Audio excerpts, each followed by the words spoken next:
online is this big community that you can really leverage if you are willing to help other people and not just expect that they're going to promote your content when you need it. So again, educate and provide value and be respectful. It's very tempting, especially online, to criticize people and get into some really nasty debates. Has anybody had really nasty Twitter, Facebook exchanges? Everyone else is honest. That's not your best face. That's not something that you necessarily want to put out there. By all means debate, but make sure that you're respectful. And coming back to facts, if you do get into those heated debates, life issues is a huge one that people are very passionate about.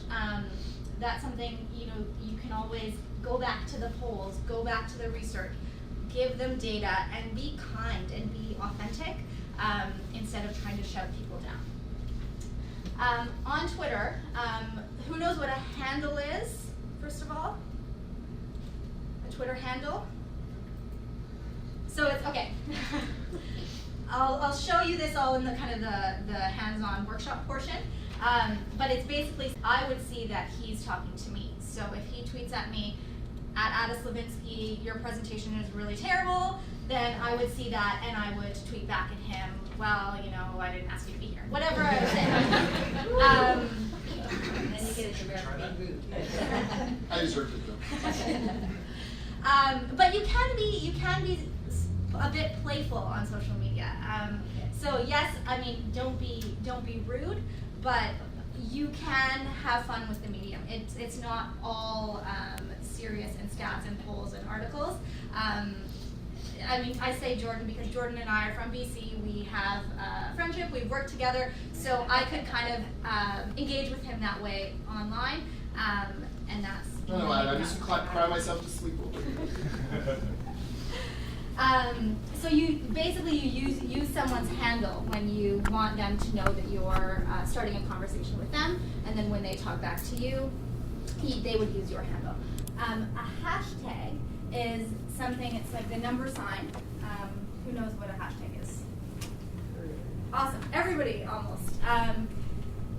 So that's something that you want to include if you want your conversation to pop up when other people are looking at Twitter specifically. It's across all platforms, but specifically in terms of conversations on Twitter. So in Jordan and I's conversation, if the hashtag that I included was need more coffee, then anyone who's looking for that hashtag will see our conversation. Or if the hashtag that I use is ARPA Canada or ARPA Conference, whatever the relevant hashtag, everyone at that conference sees what we're talking about and can tune into that conversation. So I said before about the trolls. There are a lot of very nasty things that are often said online. I've certainly experienced this.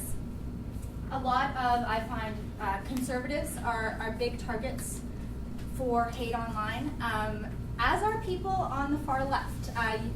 We, as kind of conservative, Christian-minded people, often think that we're the only targets of this. People on the total other side of the spectrum get the same thing. I don't know what these people do for a living, how they have time to do this. You would not believe the things that have been said about me, about my kids. It can be a very nasty, nasty world.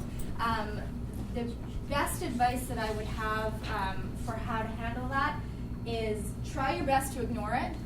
Don't engage with the really hateful stuff. You can report things to Twitter. In my experience, that hasn't been super helpful, but you can mute or block people who you do not want to hear from. And I find, especially for women who are going to engage and be vocal on social media, just be prepared for the things that will be said about you. And have a strategy to manage that. Because if you're going to be successful and you're going to have a following and an engagement, those things are unfortunately going to happen.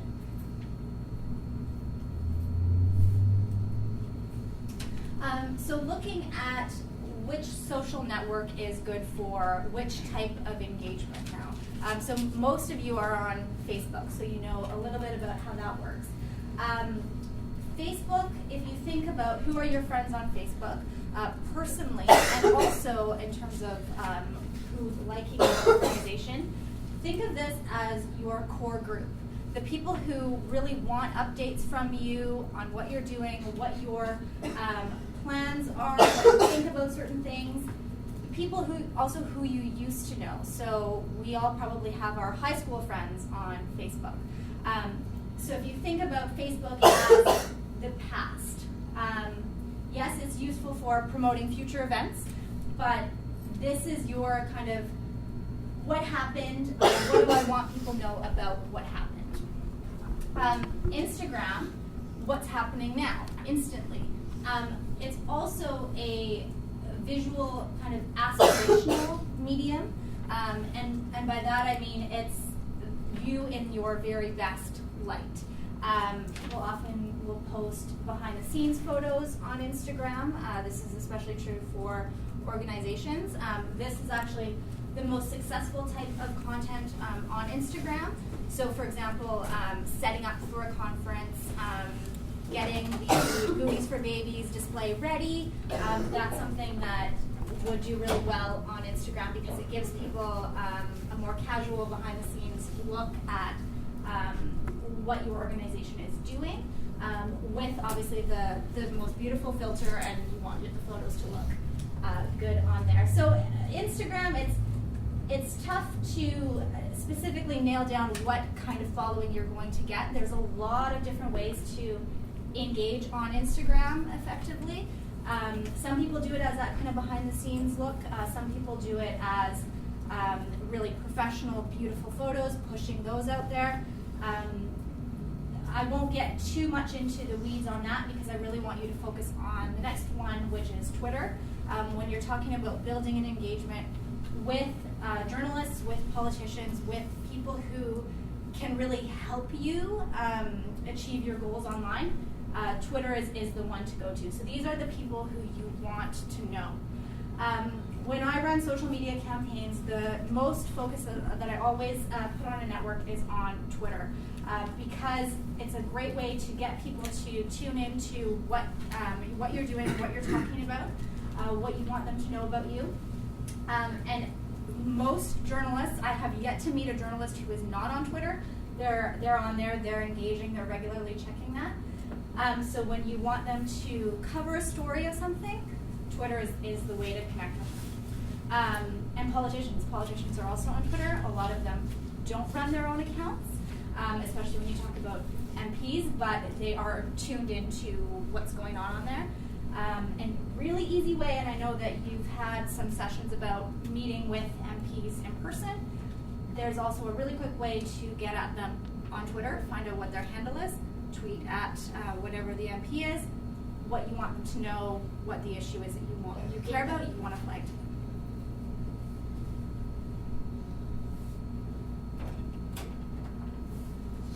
You made you to repeat that. So the MPs, you would find out what their handle is, you said, and then you would put out. I'll show you kind of in more detail in the Twitter kind of workshop.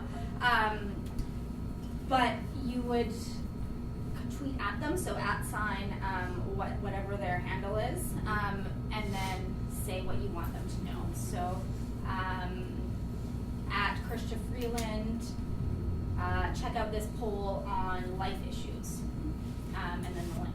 And then someone in her office would see that, and she would eventually, get word that she sent this message. I cannot underscore enough the importance of good grammar online.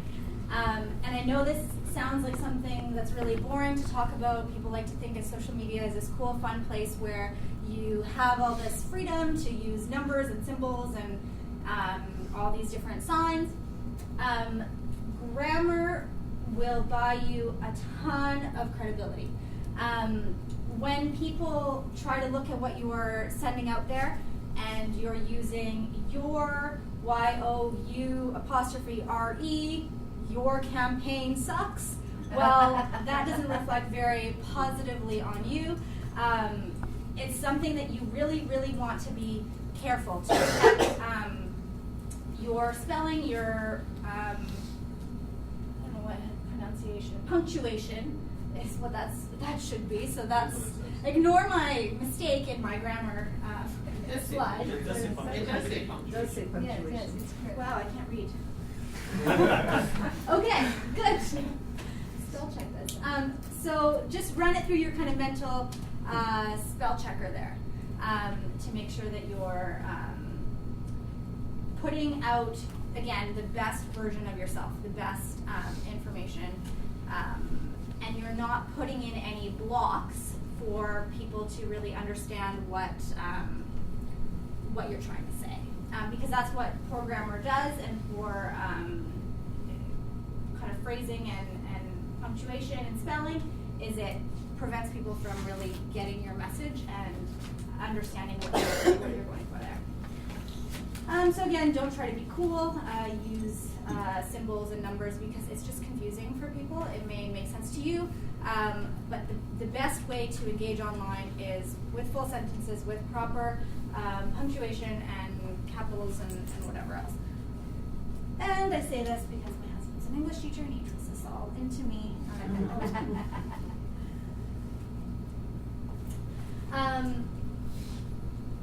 Photos are a really, really great way to get noticed online.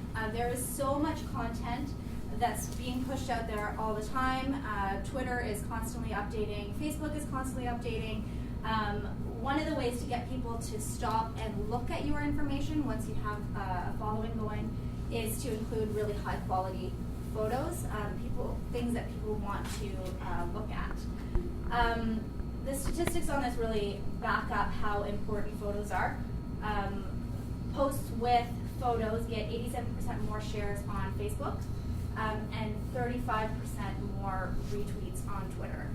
So it's something that's relatively easy to include and goes a long way in terms of getting you that engagement.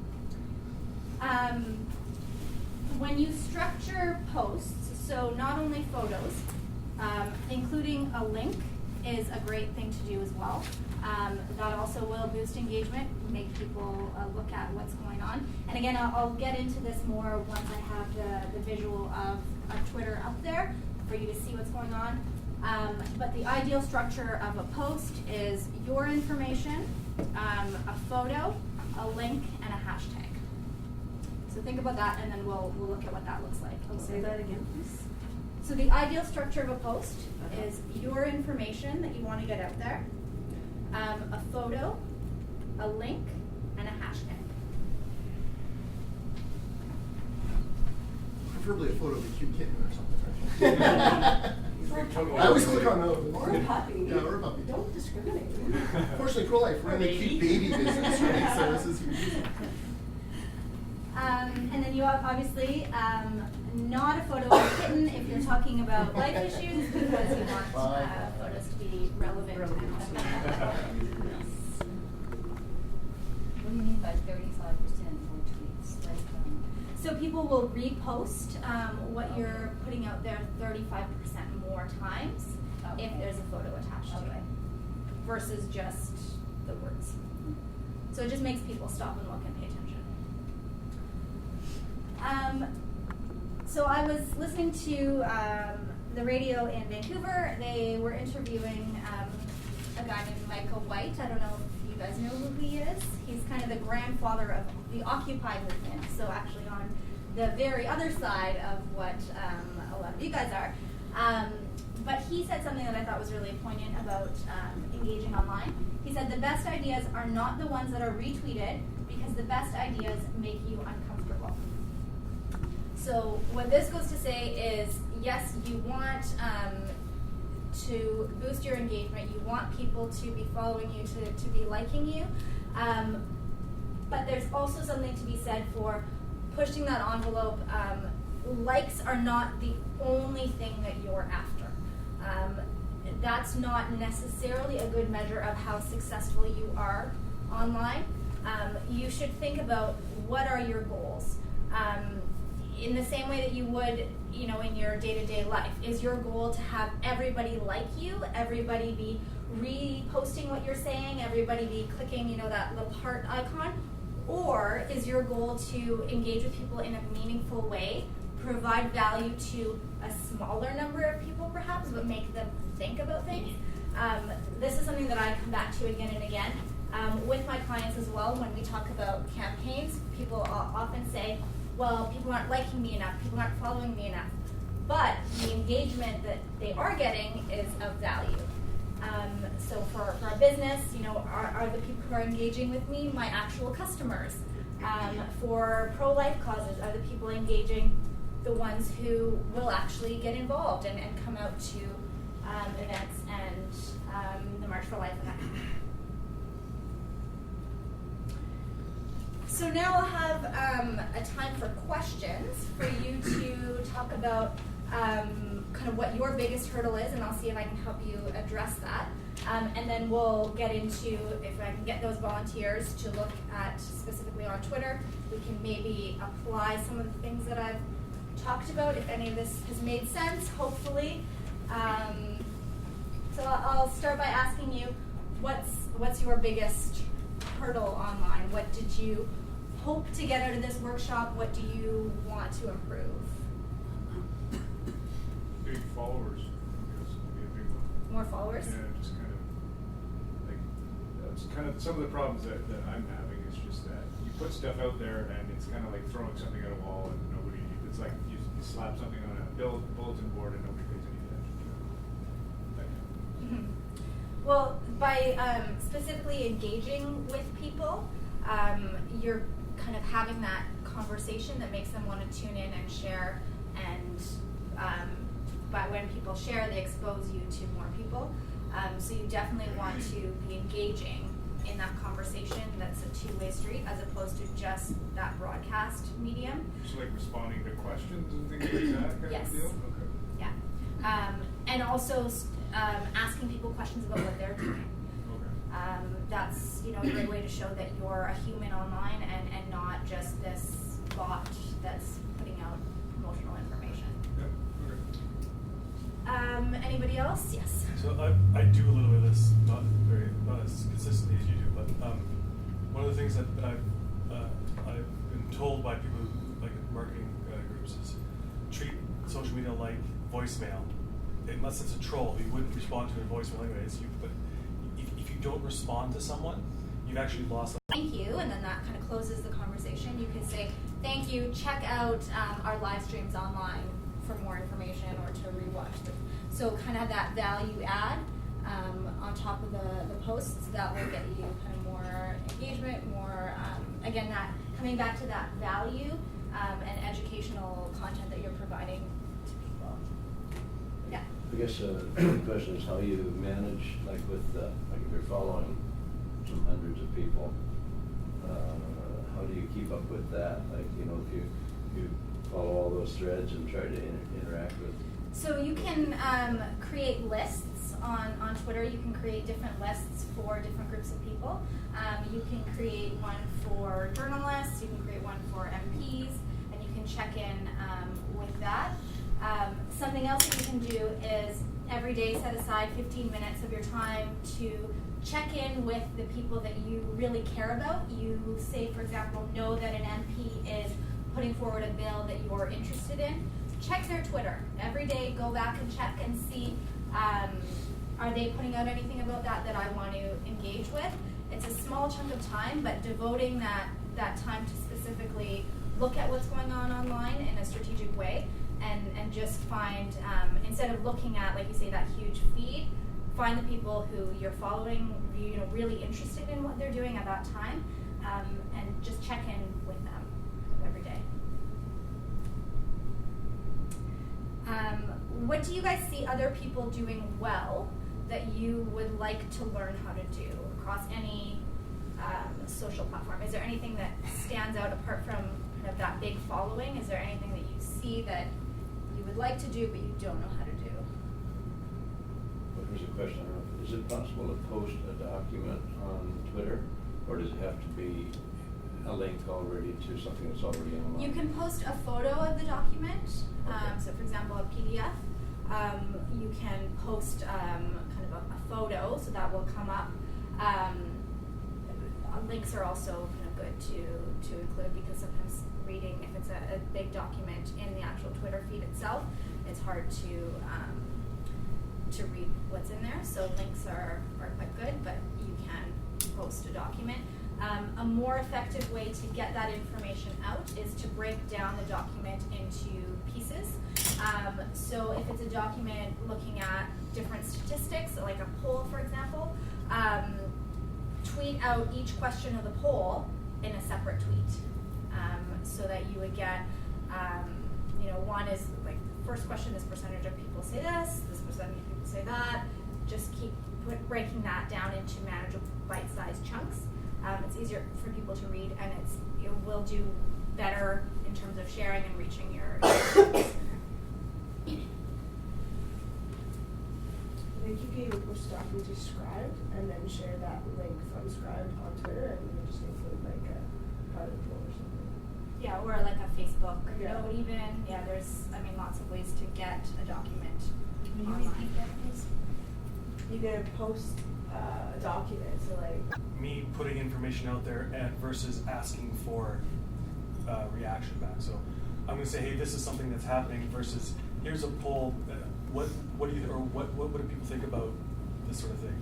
Like, is it? I found that targeting specific people with questions has much more success than putting out a general question. Unless you're someone like the Prime Minister, who has a lot of engagement. If you want to get a conversation going, get other people's handles in there, ask them what they think. Other people will see that conversation and other people will chime in.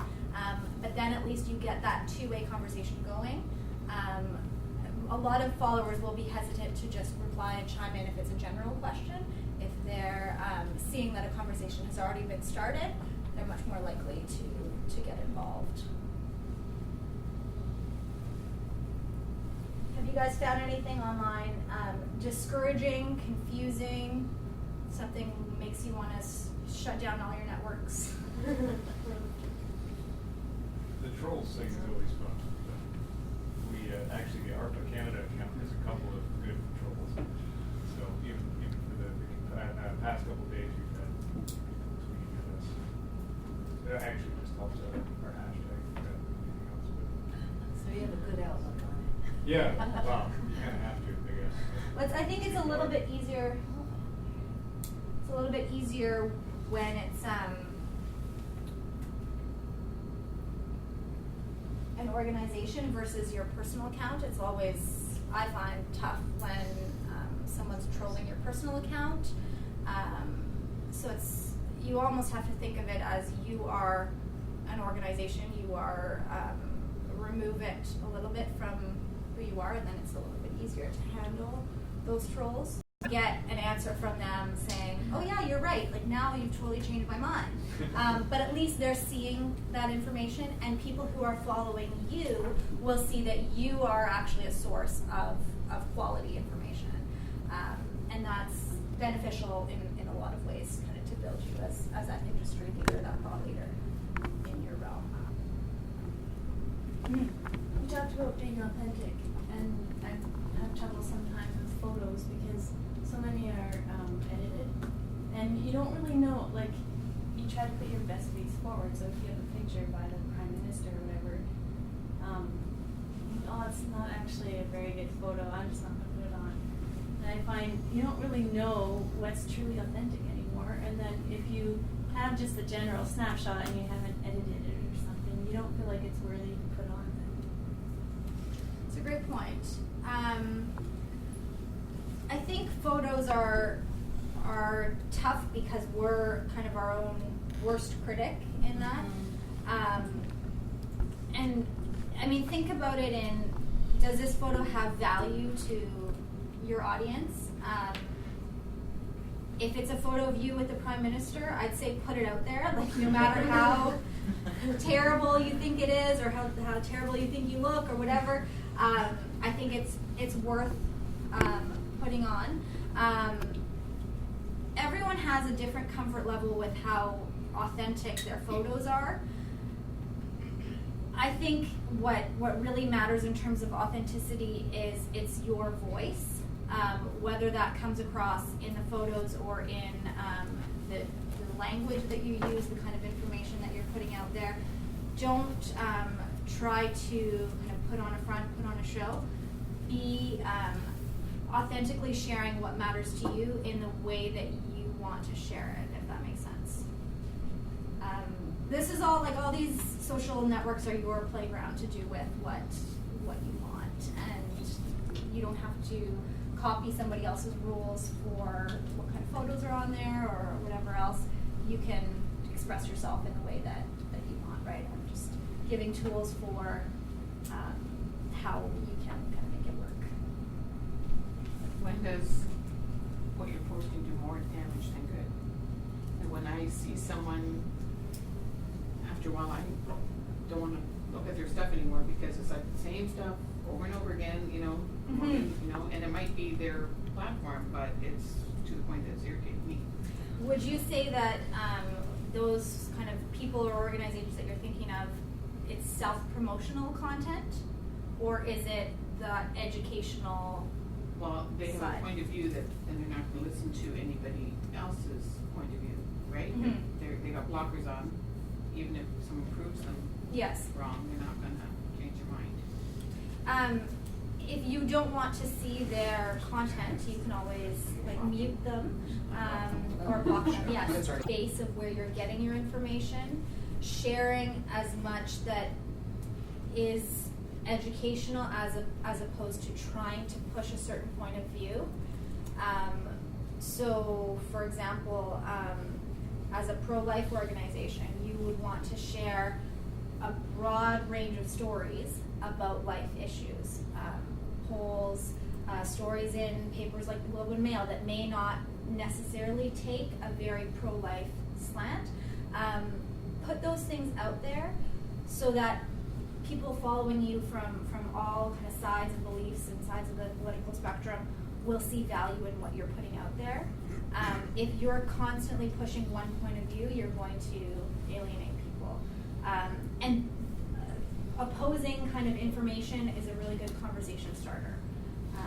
This is all kind of about a conversation, like you would, go to a family dinner, and you don't want to be the one who's only saying your side all the time. Listen to me. You want to be open. Share that story that might cause people to look at things a different way, and then put in your point of view and your information. There's nothing wrong with having an account that has a goal and has a very narrow focus. I just think you need to look at the value in the information that you're putting out there and make sure that it's as broadly appealing as it can be. And people can tune in and out as they kind of see fit. So we have about 4 minutes. Okay, let's look at Twitter. Would anybody volunteer their profile